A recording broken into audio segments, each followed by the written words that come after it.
In January 2014, Nigeria passed one of the strictest anti-gay laws on the planet, a law that could send someone to prison for 14 years simply for attending, let alone holding, a same-sex wedding. But here is what almost nobody tells you. Centuries before any European missionary ever set foot in West Africa, some Nigerian communities already recognized woman-to-woman marriages, spiritually significant third gender roles, and courtship customs far more flexible than anything colonial law would later allow. So how did a region with such complex, layered traditions end up with some of the harshest sexual laws in the modern world?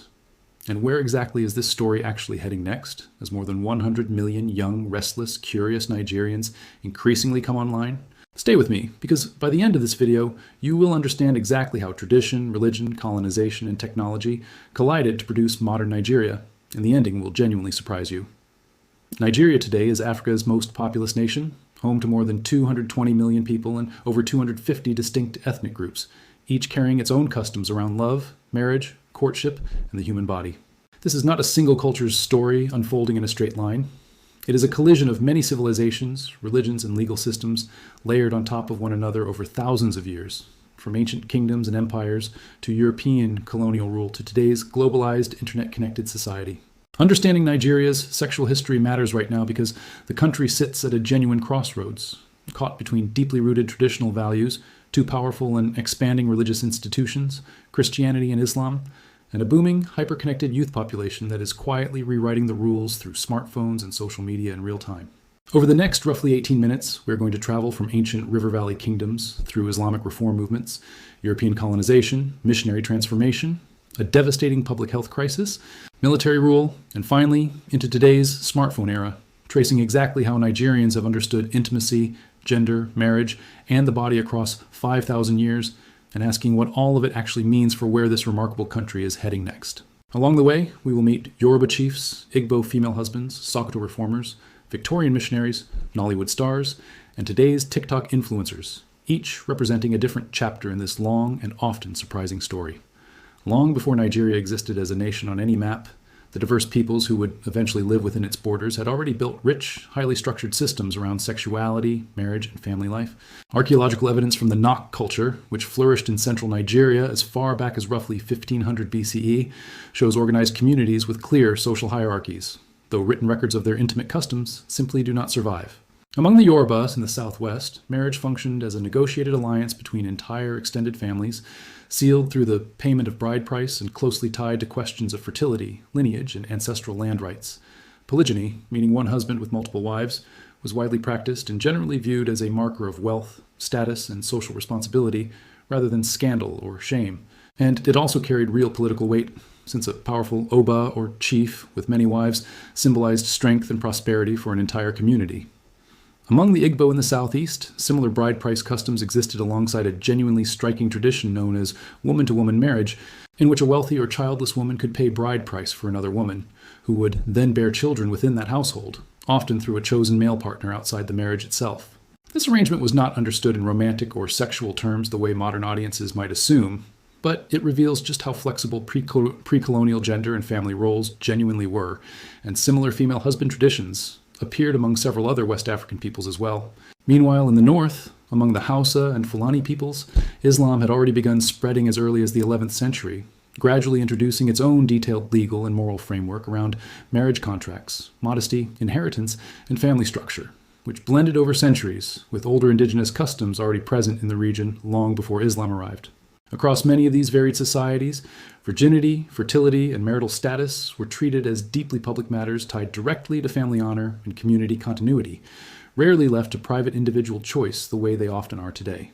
Sexuality itself was almost never discussed openly or casually, yet it remained tightly woven into religious practice, ancestor worship, and elaborate rites of passage, including initiation ceremonies that formally marked a young person's transition from childhood into full adulthood, often involving separate teachings for young men and young women. Daily life, for most people, revolved around farming, trade, craft, and kinship obligations, while courtship customs, dowry negotiations, and wedding ceremonies varied enormously from one kingdom to the next, from the sophisticated royal courts of the Benin Empire, with their elaborate palace traditions, hundreds of royal wives, and strict protocols governing succession, to small, tightly knit fishing communities scattered along the Niger Delta's countless waterways, where marriage negotiations often involved canoes, fishing rights, and seasonal trading partnerships between neighboring villages. Among many Igbo communities, secret societies and age-grade associations also played a quiet but important role in regulating courtship, teaching young men and women expected standards of conduct before marriage, and enforcing community norms around modesty and respect between the sexes long before any colonial law existed to do so. Traditional healers and spiritual diviners across many communities were also frequently consulted on matters of fertility, impotence, and marital difficulties, treating sexuality as inseparable from spiritual and physical well-being rather than as a purely private or shameful subject, an approach quite noticeably different from the strict, imported secrecy that later colonial-era morality would eventually impose, and one that many modern Nigerian scholars now point back to as evidence that shame and silence around sexuality were never truly indigenous in the first place. Everything began changing with the arrival of European traders, Christian missionaries, and eventually formal colonial administrators, starting as early as the 15th century and accelerating dramatically through the 19th. British colonization formally consolidated in 1914 when the separate northern and southern protectorates were merged into a single colony called Nigeria under Governor Frederick Lugard, brought with it strict Victorian-era morality codes that criminalized many long-standing local practices almost overnight. Christian missionaries actively condemned polygyny as sinful, aggressively promoted strictly monogamous marriage as the only acceptable model for a civilized Christian family, and campaigned hard against numerous traditional practices they personally viewed as immoral, even when those customs had nothing whatsoever to do with promiscuity or disorder. Mission schools became a powerful tool for spreading these new norms, since access to Western education and the social and economic advantages it brought increasingly required families to adopt Christian marriage customs and abandon older practices publicly. Colonial law also imported Britain's own harsh criminalization of same-sex acts wholesale, a rule that did not reflect genuine pre-colonial Nigerian attitudes, which historians now understand were far more varied, and in certain communities notably tolerant of gender fluidity within spiritual, ceremonial, and social roles. Meanwhile, powerful Islamic reform movements in the north, especially the Sokoto Caliphate, founded in 1804 by the scholar and reformer Usman Dan Fodio, had already thoroughly reorganized family law, marriage practice, and public modesty codes across an enormous swath of northern Nigeria, decades before the British administration ever arrived, establishing a second major religious influence entirely separate from, and often in tension with, Christian missionary teaching in the South. By the early 20th century, ordinary Nigerians found themselves living simultaneously under a confusing patchwork of imported British common law, Islamic Sharia across much of the north, and surviving indigenous customary law, three overlapping systems that frequently disagreed sharply on marriage, inheritance rights, and acceptable sexual conduct, a deep structural tension that Nigeria, remarkably, still has not fully resolved even today. Colonial census takers and administrators, unfamiliar with local customs, frequently misclassified indigenous marriage and gender practices in official reports, further entrenching simplified, often distorted, Victorian assumptions about African sexuality that would shape government policy for generations. Southern Nigerian converts to Christianity increasingly rejected polygynous households, sometimes tearing families apart when men were pressured by missionaries to formally divorce all but one wife in order to be baptized, a painful process that many communities still remember today.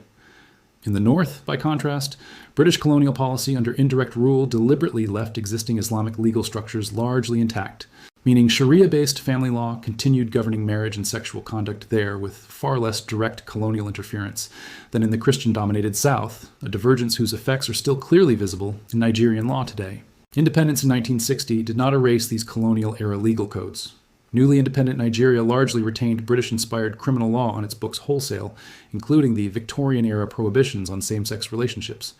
But independence did unleash powerful new social forces that had been building for decades. Western-style formal education spread rapidly across the country, and universities in Lagos, Ibadan, and Zaria quickly became lively hubs, where a new generation of young Nigerians openly debated Western feminism, socialism, and rapidly changing gender roles alongside inherited older customs,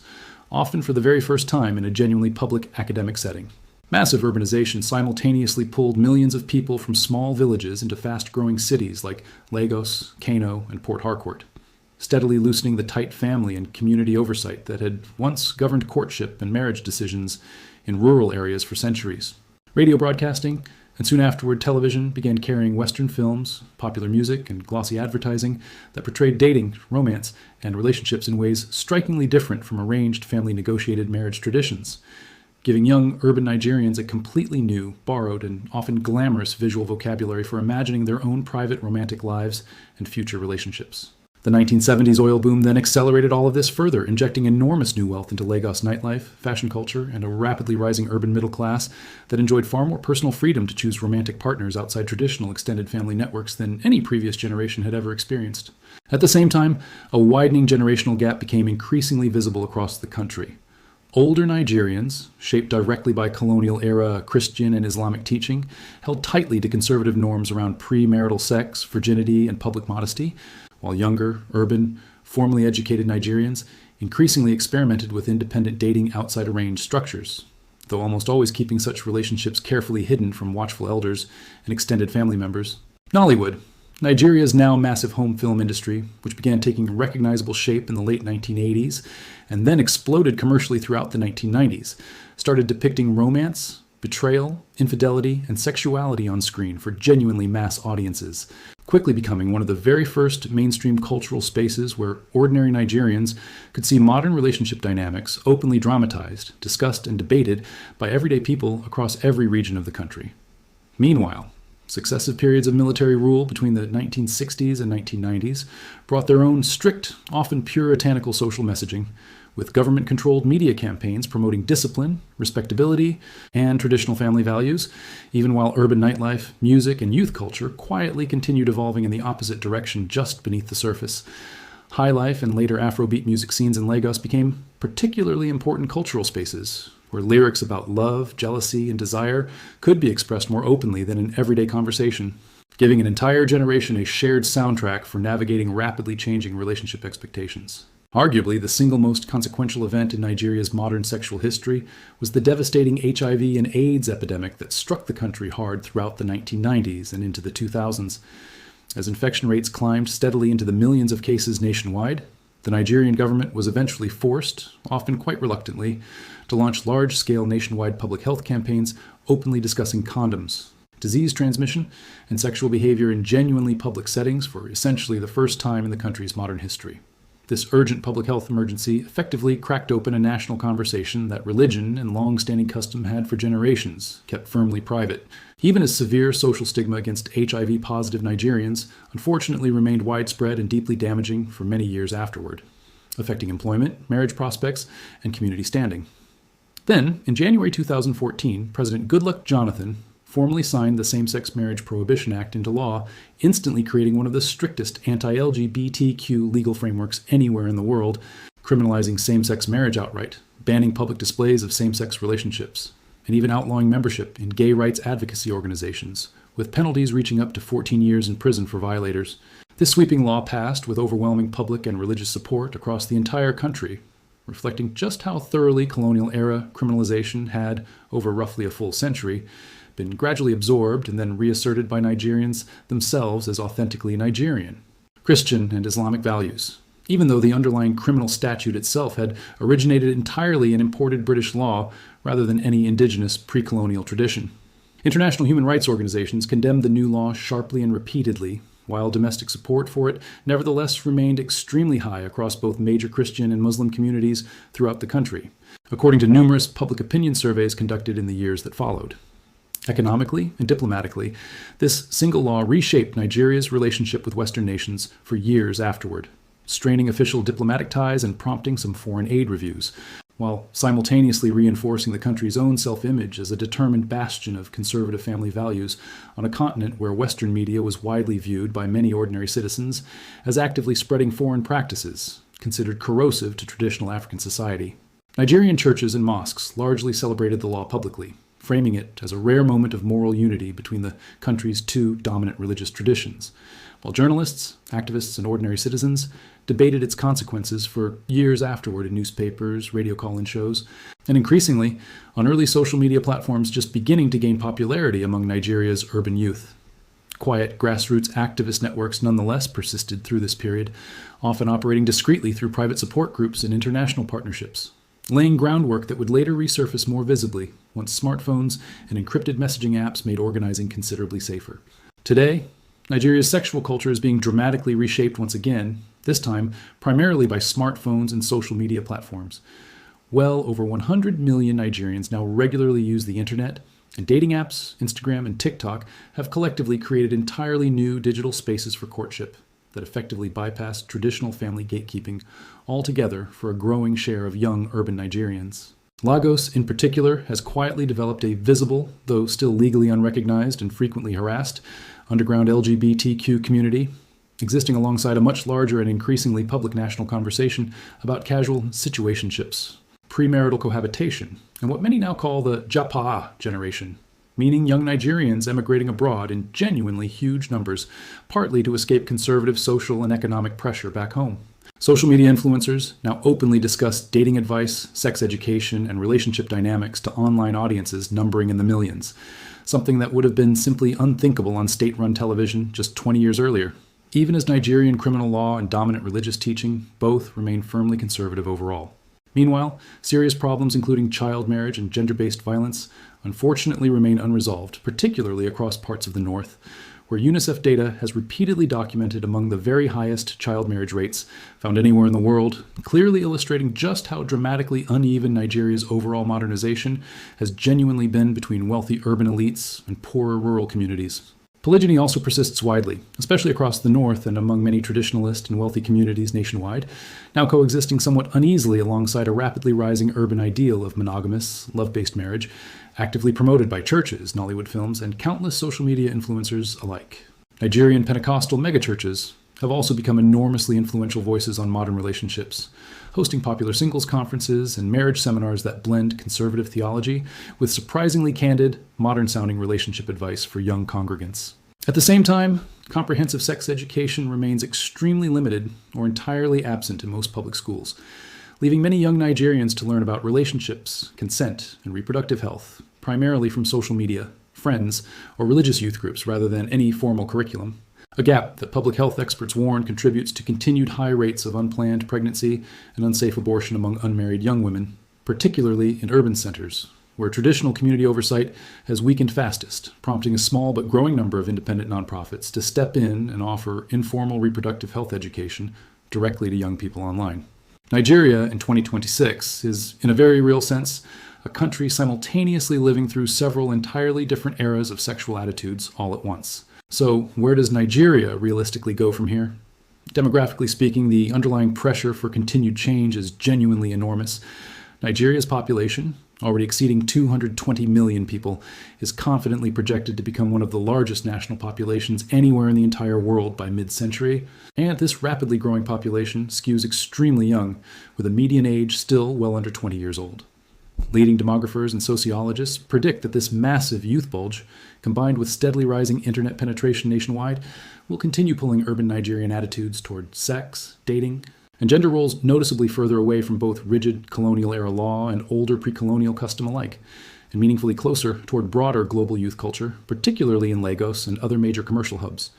Yet powerful counterpressures clearly remain firmly in place. Evangelical Christianity across the South and increasingly assertive reformist Islam across the North are both actively growing stronger and more publicly assertive, not weaker, and neither major religious tradition currently shows any real sign of softening its firm opposition to LGBTQ rights or premarital sexual relationships. Nigeria also continues facing the genuine structural challenge of reconciling three fundamentally competing legal traditions: imported English common law, Islamic Sharia, and surviving indigenous customary law, a deep tension that appears highly unlikely to fully disappear anytime soon, especially as northern and southern states continue drifting in noticeably different social directions. Many serious analysts increasingly believe Nigeria's sexual future will therefore not follow any simple, straightforward path toward Western-style liberalization,